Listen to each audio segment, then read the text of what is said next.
Danu dan keluarga seperti dipantau orang. Terungkap kondisinya sebelum bongkar kasus Subang, kini dapat perlindungan. Meski kasus Subang perlahan membuka titik terang, berkat keberanian M. Ramdhanu alias Danu, yang menyerahkan diri. Danu merupakan salah satu tersangka kasus Subang. Danu memberikan pengakuan pada polisi tentang kasus 2 tahun lalu. Kuasa hukum Danu, Ahmad Taufan, mengungkap sebelum Danu datang ke Polda Jabar untuk mengungkap kasus Subang, ada perasaan seperti dipantau orang. Iya, memang ada sedikit rasa-rasanya seperti ada orang yang memantau kami, ujar Ahmad Taufan, dikutip Tribun Jabar, baru-baru ini. Tapi, lanjutnya, sejak datang ke Polda Jabar, pihaknya sudah memohon agar Danu dan keluarganya dilindungi keselamatannya. Alhamdulillah sampai Senin kemarin dari Polda juga sudah ada yang turut mengamankan, jadi selalu ada tim Polda yang keliling, ujarnya.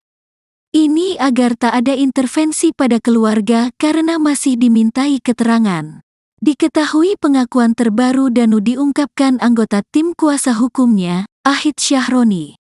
Pengakuan terbaru itu lagi-lagi menyeret nama Yosep Hidayah yang saat ini sudah menjadi tersangka. Yosep dan Danu merupakan 2 orang yang ditahan di Mapolda Jabar, sementara 3 tersangka lain tidak ditahan. Dikutip dari Kompas, Ahid Syahroni mengatakan jika di malam pembunuhan, Yosep ternyata curhat pada Danu mengenai keluarganya. Saat itu, Yosep mengungkapkan kekecewaannya karena perlakuan istri dan anaknya.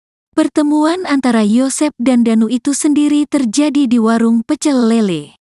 Dalam curhatannya, Yosep mengatakan kalau dia sudah tak lagi memiliki penghasilan dari yayasan. Selain itu, dia hanya mendapatkan uang jatah dari istrinya yang mengelola yayasan. Kata Ahid Syahroni, awalnya Danu tak menyadari alasan diajak Yosep ke warung pecel lele di tanggal 17 Agustus tahun 2021. Jadi memang motifnya kami menduga adalah motif yayasan atau harta, ungkapnya. Danu menyebut Yosep memintanya untuk memberikan pelajaran pada anak dan istrinya.